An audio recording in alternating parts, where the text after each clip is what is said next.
two employees, and both of them are overseas. Like one of them's in London, one of them's in Ukraine. And so for me, I have to pay them, and I have to do that. They've recently been shut down, but the idea was just the idea of putting your money into Tornado Cash. Yeah, it's wild. Is there a better was going to undo sort of everything? Like if you don't root out the scams, you don't find ways to solve that. This is never going to work, because if your victims would reach out to me, they'd be like, "Hey, I'd been scammed by this guy, and I didn't realize what was going on, and you showed me, sort of like how the whole scheme worked." I just wasn't interested. I was like, "That's not my life." So I always wanted to sort of, have a voice. And so I started a YouTube channel just doing random videos or something, because I was just like, why does this make some people tens of millions of dollars and nothing happens? Why? But I'm from the Bahamas and I'm American, so that might be fine. I mean, everyone's always interested in the regulations benefiting them. The challenge now, though, is a lot of people had most of this $10 billion is just their own tokens. So CZ takes this opportunity to kind of spread some, sort of information about that. He says, "Hey, we're actually involved in what you do." It's a weird thing. So when did you start your YouTube channel? So I started it a few years ago, 2018, 2019. He'd be afraid of being indicted, or I don't really understand why he can't go, but he can't go to America. So Sam was meeting with regulators. CZ felt cut out, like he was basically going to get a bad deal with everything. I don't have access to the book. Like I basically knew nothing. So anytime you'd call him out on an issue, you'd say, "Where's the money?" He goes, "Well, I don't know. It's gone. It's Alameda Research. Ask Alameda." What he said in one of the interviews, he goes, "No one believes me when I said I donated dark, because no one believes anyone would be like, everyone wants the credit for donating. No one believes that I just do it on the sly." I started hearing about these tokens, and they're like, "Hey, selling courses, like it's always the new grift. You always have to find, because people figure it out. Like they go like, oh, that actually doesn't work. Like, hey, drop shipping is, I'm a millionaire by the time I'm 23 years old. Just buy my course. My course is, $2,000. Pay me $2,000. I'll teach you to get rich quick." Success. 2 months.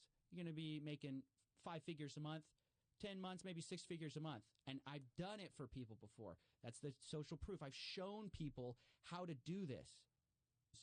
And basically like, shell games where you're hiding the money. Yeah. You're saying, "Oh, invest in this. This is going to become valuable later," but you actually own a bunch. Yeah, tokens like is the individual, you can think of currency, right? So it's like the individual. So Bitcoin is, you have Bitcoin. Then you have, it's one of the cryptocurrencies. You have Ethereum. Figured it out, and someone would have started dumping their coin. Yeah, people already, even leading up, like CZ gets a lot of the credit for it, but like already, like a day before. Easier or more profitable for him. Mm-hmm. Like, why would he do that?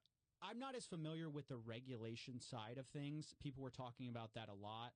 How you're going to make some money.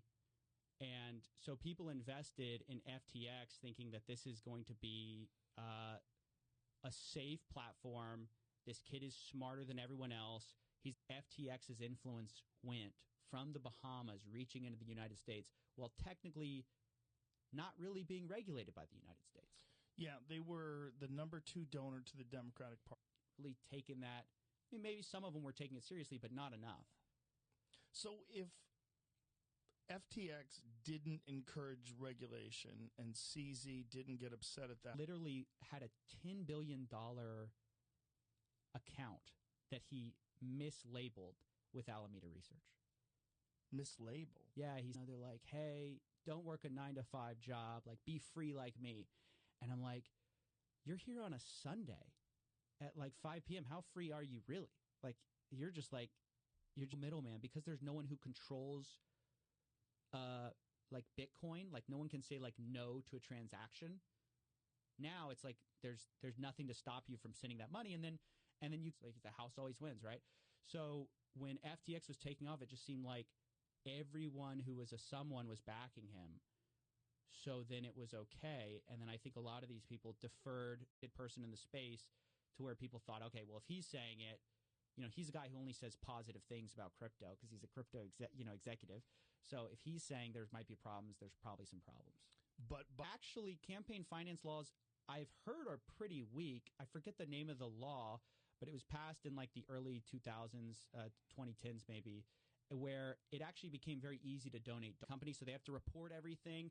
So if you're offshore, you can kind of not do any of that. You can play fast and loose. And, for some people, they think that's better. They can offer, let's say, like 100x leverage because every day it's getting less valuable. So the question is, what do you do if you're in that country making money? If you want more? And like one of the first things the guy does is he controls it, but he renounces ownership. He goes, oh, I'm passing it off to some sham director. And he goes, I don't have anything to do. I don't know. Smart thing, which is something like this happens, you shut up. You don't say anything. Right. And then you point at your boss. I mean, that's basically what they did. Oof. Which they for sure did stuff wrong. Find out, like, there were just no adults in that room. And, like, the few adults that there were like, they had, like, a criminal lawyer. Well, anyway, I don't think he's actually been convicted of anything. I shouldn't say that. They had this guy, Dan Freaks, left. And ultimately, because they had lost billions of dollars, it left billions of dollars in credit claims, basically. They didn't have the money. Views about what? Like, you didn't start doing this. You started doing just like a normal interview show? I was just doing a normal interview show with a few of my buddies, and like, nobody knew what was going on behind the scenes. So even though they said, like, we're not going to touch your money, as soon as you deposited Bitcoin, I mean, I talked to some of the insiders at Alameda. They said they had this back door to expose, but, like, I'm interested in the characters who perpetuate fraud because they're such interesting psychological case studies. Sam Bankman-Fried, you could probably write a whole book about. I used to play like a variant of League, so I know it's fun, but it's not like fun to the point. Look, this guy's whole thing was like, I'm this effective altruist. Like, actually, his whole technique of shifting the blame like onto Alameda and like, I don't control Alameda. I've seen something very similar. I'm investigating this Ponzi scheme that's offshore. There's no Ethereum left. There's no Bitcoin left. You don't have the real tokens anymore. You just have your sort of nonsense FTT tokens, the tokens you invented. And he said, oh. Initially, he thought he was going to be able to figure out a way to pull all the company's assets together and I think make everybody sound and repay everyone. And there was a lot of fear of missing out, or FOMO, in the markets at the time. Everyone thought, oh, cryptos, you have to get in now. Right? Because if you get in now, of ads, like get-rich-quick schemes. Like, you've got a bunch of people, flexing in their Lamborghinis telling you, they're like 25 years old telling you want to get rich by 25 or 22. I'll show you. I made $1 million. So when I see something like that go down, I'm like, how did he get Steven Spielberg?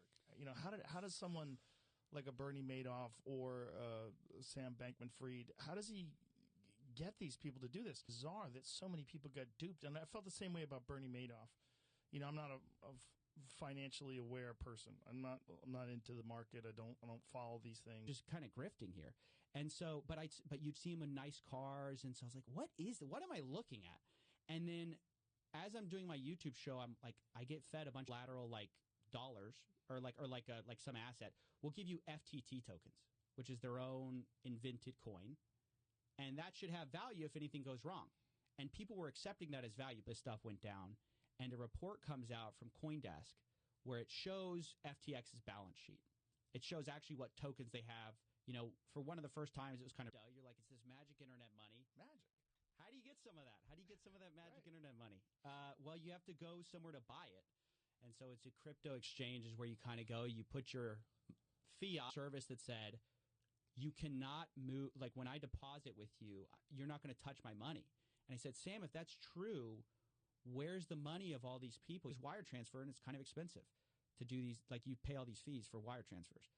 So the idea is like, okay, well, if you have crypto, those wire fees can go down. And instead of taking, maybe a day or something, it'll take like her and I believe Gary Wang were big executives. They're cooperating. They pled guilty. They're cooperating with the feds. I mean, they did this from the arms of one huckster to another. Like, it's almost to something worse. There are LGBTQ plus causes, and it was through a guy, and the guy was like, I feel a little uncomfortable with this, and they said, well, we don't have anyone trustworthy at FTX we can donate through. Where's the money? I don't know, but he controls everything. And so it's like, this is the tactic of these offshore companies is like you put the and that's ultimately what he was doing, but it also looks like he was donating through some of his executives. And I mean, the whole thing was shady all the way down. Like I backed that bill, and now that it was all a fraud, or the guy who basically pushed it was a fraud, now they're like trying to retool it money system. I mean, yeah, especially in our modern age, I mean, it seems like you can understand where they're coming from, the average person. Sam goes, oh, you won like our battle. And people were like, you know, is it a battle when you lose billions of dollars of customer time? But FTX was sort of the worst offender. Is let's say I give you a loan, Joe. So an unsecured loan would be I give you $1 million and I don't ask for anything. You're the CEO as of 2020. He hands it to this a girl he actually had a relationship with, Caroline Ellison, right? And she supposedly controlled it. He said she did put like let's say I have Ethereum, one Ether into this mixer, right? This pool of money. A bunch of people are putting one Ethereum into. You can know their assets. So it's like a big thing recently in crypto. They'll say, hey, we're going to show you proof of reserves. What does that mean? They mean we'll show you on chain all our around, right? Kevin O'Leary's in. So you kind of think you're swimming safely with like other savvy investors. And that's what ultimately gets you to buy in. Bernie Madoff is very similar. I used to be just like you, Joe, but then, you know, I found out that doing Amazon drop shipping is the way to make millions of dollars. And, you know, I used to fail, but by these little tricks, you believe, you know, it's kind of too good to be true, but the social proof is overwhelming, and it overwhelms your kind of like alarm bells. So the social proof is a combination of things. So first of all, it's like, it was very clear the internal conversations were they knew they were committing fraud. They knew they were doing things wrong. And this idea was, well, no one's going to catch us, right? Nobody's located out in the Bahamas, which is a great place to put your... Why do they do it in the Bahamas? Because it's unregulated. So the problem with doing stuff in the United States, you can watch them. These are real people, Joe. You can be just like them. And so I started watching this, and I started like seeing it. I'm like, oh my gosh, this is so interesting. You do not get to that level and not know that things were wrong. Well, reading her tweets about amphetamine use was pretty wild too. The whole scene was wild. Lack of regulation and the ability to send peer-to-peer, which means like you and I can just send money to each other directly, no middleman. There's also a really huge opportunity for fraud, scams, right? It's all at some address. And so people were asking, like, you say you have all this Bitcoin, where's the Bitcoin? You say you have all this Ethereum, where's the Ethereum? Tease for a while.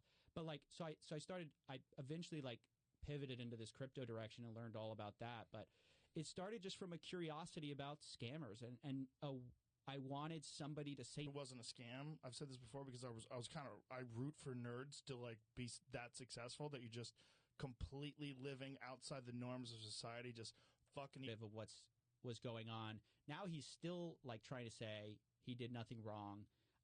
He maintains he's innocent, and right now actually the big like kind of scam, lied my way into it. I can sort of lie my way out of it, and this is what he did. So prior to this, I'd interviewed him twice before, and I had kind of gotten hamstrung with he's just so good at dodging stuff. All the crypto people were trying to control regulations to favor their individual business situation.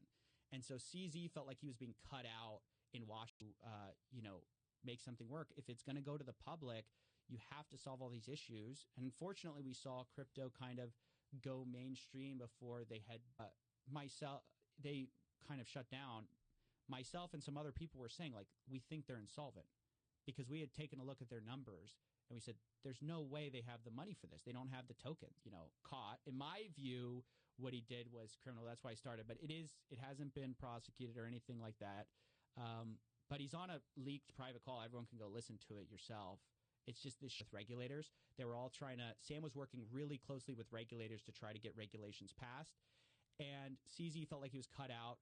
So that stirred up this, like, battle between them, and ultimately appreciate your transparency. Kind of kissing up a little bit, but I was just like, somebody has to ask him some real questions. So I had 2 prior little Twitter space interactions with him, And he kept getting away with the fact that I hadn't really found my footing.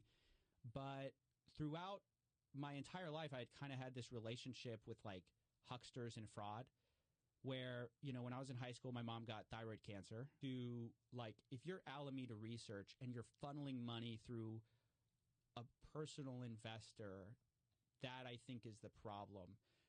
Why the celebrities are important. And that's why huge part of it. The connection to BlackRock is important. Huge part. Yes, because they're the legitimacy that says, hey, I'm, you know. What was the first video? I started as sort of like an interview show, nothing about scams. I had a channel before it. Regulated, like if he was doing this, like Coinbase can't do this. Is that correct? Yeah, Coinbase is much more heavily scrutinized. They actually have to file with the SEC. Friedberg, shady. This guy allegedly shady. Dan Friedberg. No, he's definitely shady. I'll say that. What was his? I remember, but what was his? Like they tracked his account. He's playing League while on calls about the failure of FTX. Wow. Just imagine the arrogance. Is that arrogance? All these other wallets that it's impossible to know which of those new wallets my dollar's from.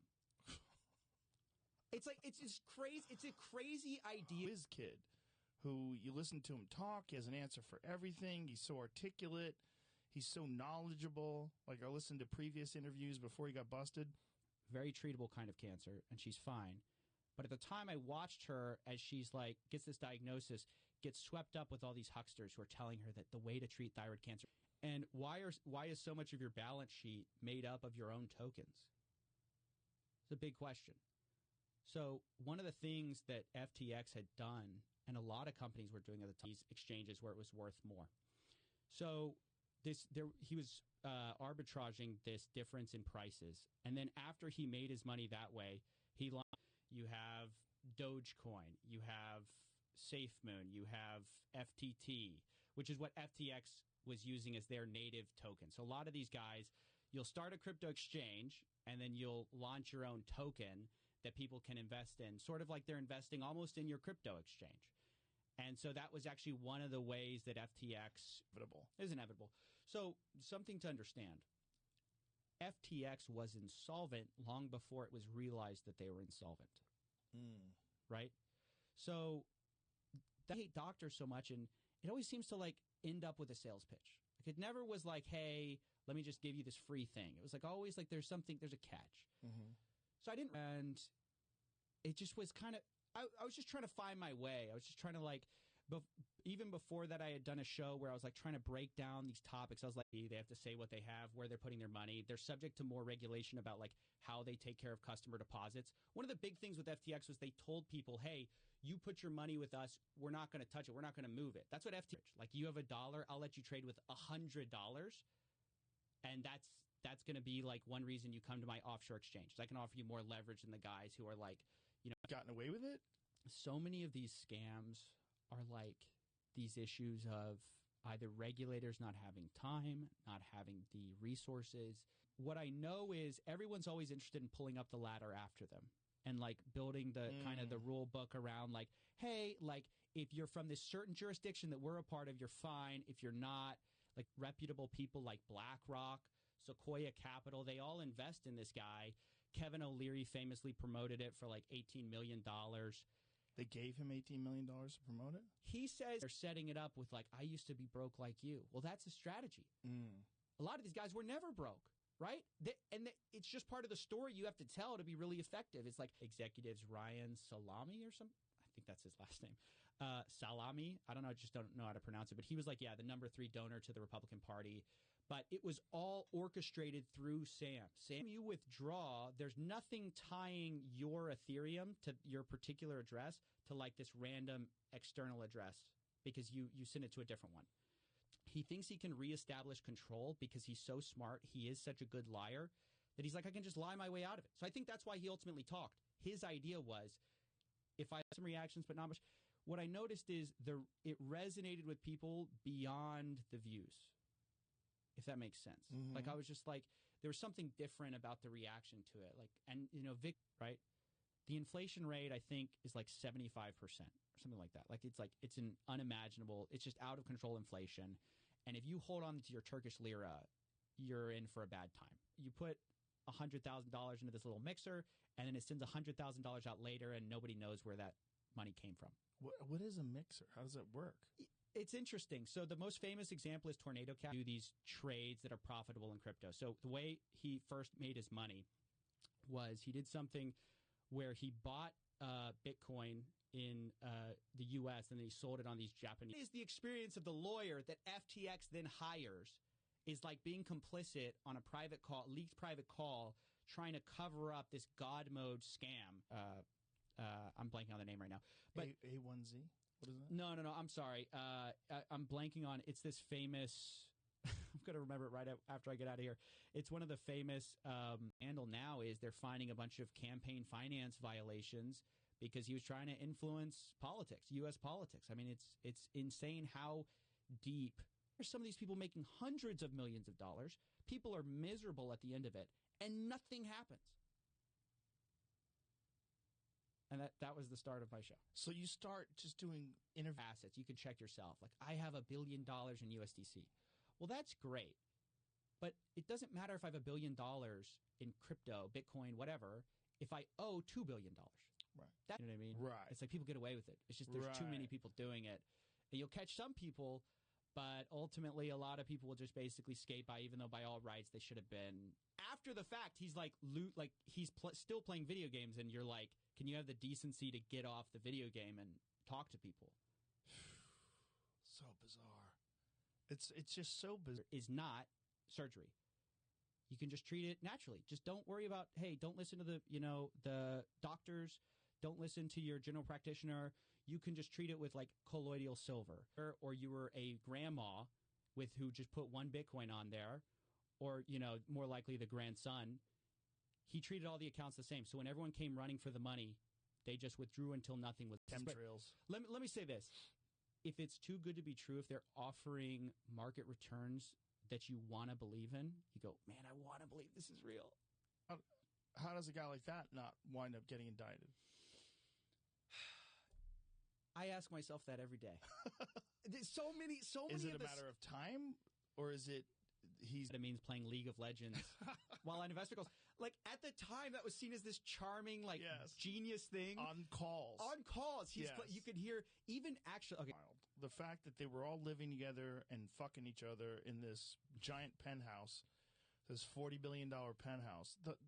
The things, it's insane. It's really, I almost wish these guys basically, a lot of these people backed Sam with the highest endorsements. And so if you're just an average person, you're thinking, well, how much more due diligence can I do than all these other guys? EX said in their terms of service. So one of the really big problems was they actually weren't doing that, but nobody knew because nobody had to look at their books. Like, it was very opaque. He's a shark. He knows what he's doing. What was the conflict between the two of them that led him to do that? The conflict was, it's a great question. The conflict was ultimately that Sam was trying to get some regulations passed, and probably overly confident. Yeah, it's pretty clear he didn't see like the full scope of the situation, especially at first. It seemed like he thought, he was like saying FTX US was. A lot of people found out about crypto the same time the mainstream media, everyone else did. So by the time they're actually investing, it's too late. It's too late. I think the most fair case you could make about what is it's a crypto exchange, right? So yeah, how does that work? So the first question is when you learn about crypto. I mean, so it's like things are good for now. Yeah. You don't know. That was the problem with the FTX. Like, they had hidden all their numbers. Like, Sam had CZ says, hey, maybe they don't have the money. I don't know. Whatever. I'm just going to sell like $2 billion worth. But he knew what he was doing. Oh, for sure. He's a shark. Eventually got paid out like $2 billion. Well, yeah. Some of it was in this FTT token, though. So they have a bunch of FTT, right? And so it's like November was when all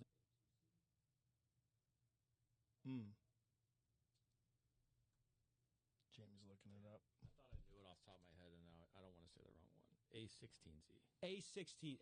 Well, there were some margin trading accounts. And I'm like, no, but there were people who didn't trade with margin. There were people who just put their money with you.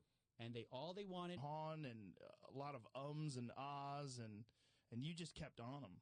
It was amazing that first of all, it was amazing that he felt like he could store your money somewhere else. How do you store it? So there's this idea of like these alternative currencies that are kind of interesting. And then there's some arguments that like, hey, if you're someone like me, this is what was going on in crypto. They're called collateralized loans.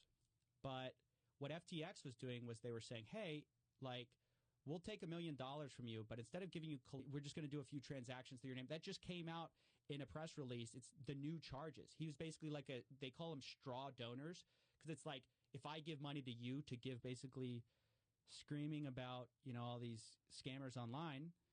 And unlike my previous work, which kind of had resonated, like it had gotten money to a politician on my behalf, you're a straw donor.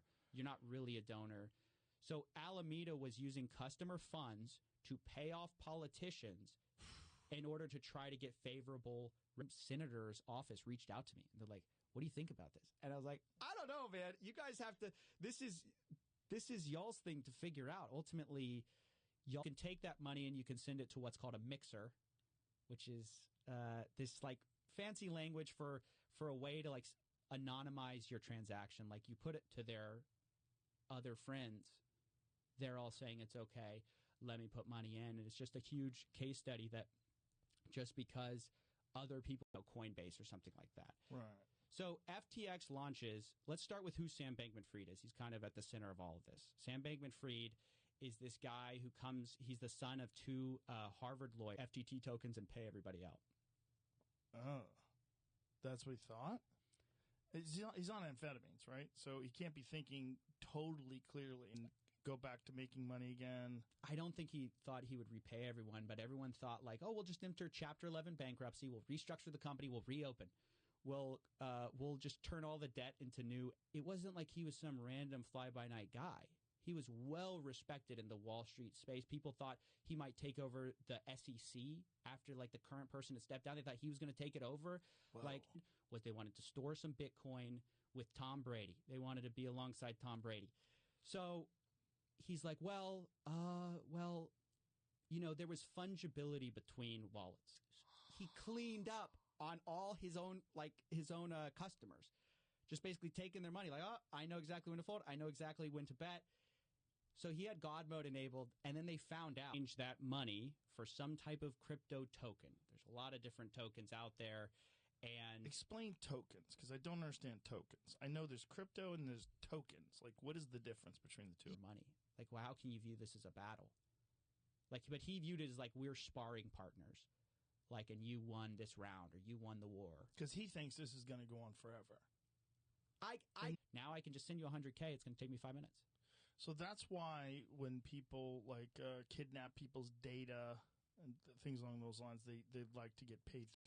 Yeah, I'm this guy who's going to maximize good in the world, and that was his reason for working all the time. I mean, that's the justification to be hopped up on amphetamines. It's like maximize productivity, maximize human happiness. That's the issue. Was FTX's problem was not CZ. Ultimately, he's kind of the guy who like